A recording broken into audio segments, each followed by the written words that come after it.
Hi friends, it's Julia. Thanks for visiting my channel today for Christmas in July, day 11. I can't believe I've made it this far with this video series. I'm going through my stash here to see what I have. I, I opened up another mini kit. Yesterday you saw I kind of finished up that first little mini kit I was using and showed you what I had left over. Today I've started on a new mini kit. And I'm just kind of familiarizing myself with it. All of my cut aparts, all the different embellishments that I have, the glitter tape, the textured dimensional embellishments, the cardstocks. I'm looking at all of it, the stickers, everything. I want to refamiliarize myself with what I have. And it helps me to know when I'm thinking about the card making process, um, what bits and pieces are in my general kit, generic kit, if you will, that I can pull in to utilize if I need them, if I need it, whether it be embossed pieces,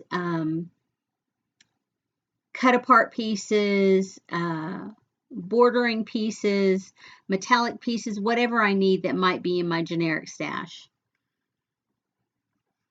And so you see here, I had pulled in the, made the 6x6 paper pad of the cardstocks that were Christmas color cardstocks by American Crafts.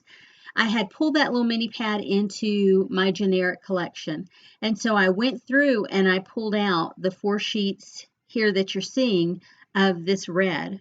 And it's not really like a deep red, like the red polka dot sheet you see there. To me, that is a more true red. The other one is more of an orangey red or a pinky red, but it matches a lot of those lighter tone pattern papers in the 6x6 paper pad that I pulled in. And so I'm just hunting through to see what I've got and what I can use on these card bases. And because I cut 4 down, I'm going to go through and of course make 4 card fronts. So this video will have 4 cards.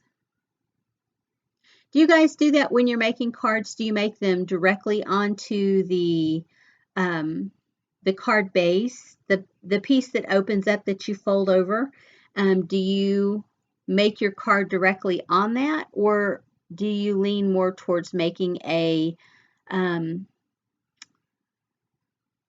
what I call a card top, which is you put everything on pattern paper or cardstock and then you glue it all to the card base, the folded card. Does that make sense? How do you guys do it? For me, this is a process that I've developed over years. Very seldom do I ever go directly onto the card. I always start with the card base. And a card base to me is just either a 4.25 by 5.5 or a 4 by 5.2.5 or a 5 by 6.5, whatever card base size I decide I'm going to use. And I use standard sizes, like I buy my pre-made, pre-folded, well, they're not pre-folded, they're scored to fold, and card envelopes. I buy sets of those blank ones at Michael's or Hobby Lobby. And as I'm making cards and I make the card fronts, then I will glue them down to the card bases. This makes it nice because then I don't have to worry about having plenty of cardstock in order to create card bases with. I know that I already have them and I have the envelopes to match. So for me, it's a win-win. In this series, though, I do find myself utilizing some 12 by 12 cardstock, craft cardstock to cut down to make card fronts card bases, because I ran out of all the pre-cut because I was making so many cards. I had bought a couple of packages of pre-made card bases that I've been using for the last couple of months, making, 2 or 3 cards a month with my leftover scraps from my kits. And I just found myself making tons more cards, and especially with this series, I've gotten down to the bottom of those cards for the smaller size. The 4 by 5.5 is the standard Michaels or Hobby Lobby card. Whereas if you buy them like it's Stampin' Up! Or Close to My Heart, I think they're 4.25 by 5.5. Anyway, so yeah, so how do you guys do it?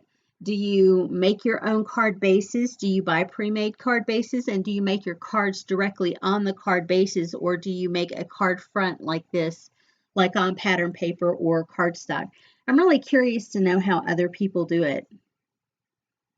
I watch a lot of videos, and I was really surprised.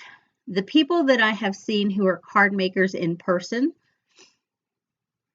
have always gone straight to the card base and made their cards on that.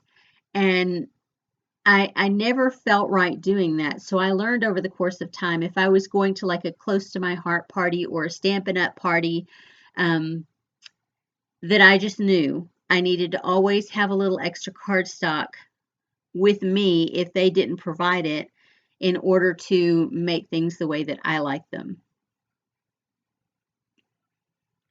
And that's by making the card bases. So here you can see I've got everything ready. I pulled out the cut apart pieces to go on here. I've got the 2 pattern papers on each of the card bases, and I'm going to layer everything up and glue everything down. I'm going to show you the whole process on this first card, and then I'll come back and I'll show you the rest of the cards having already been done and everything glued down, and even the stamping on the inside. I did lose a little footage because I forgot to check my battery on my camera and my battery died. But as I'm going along here,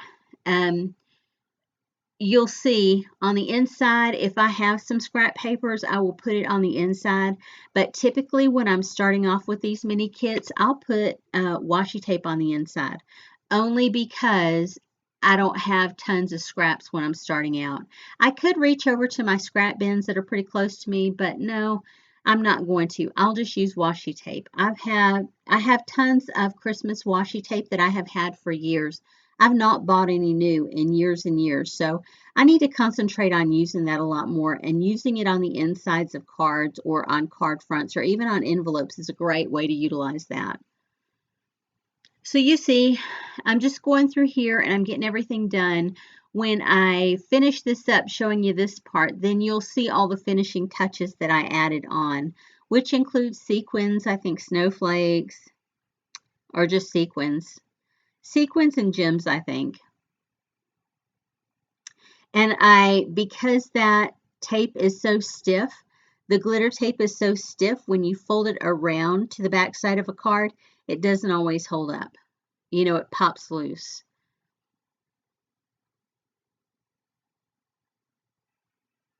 So now I'm looking for finishing touches on there, and I'm debating on what I'm going to use, but eventually you'll see it's fixing to cut out here. I thought I was going to use these, but I end up not.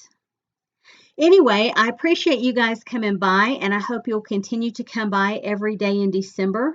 I'll have a new video up for you, or every day in July. I'll have a new video up for you. I hope I inspired you today. I'll see you on the next video. Bye-bye.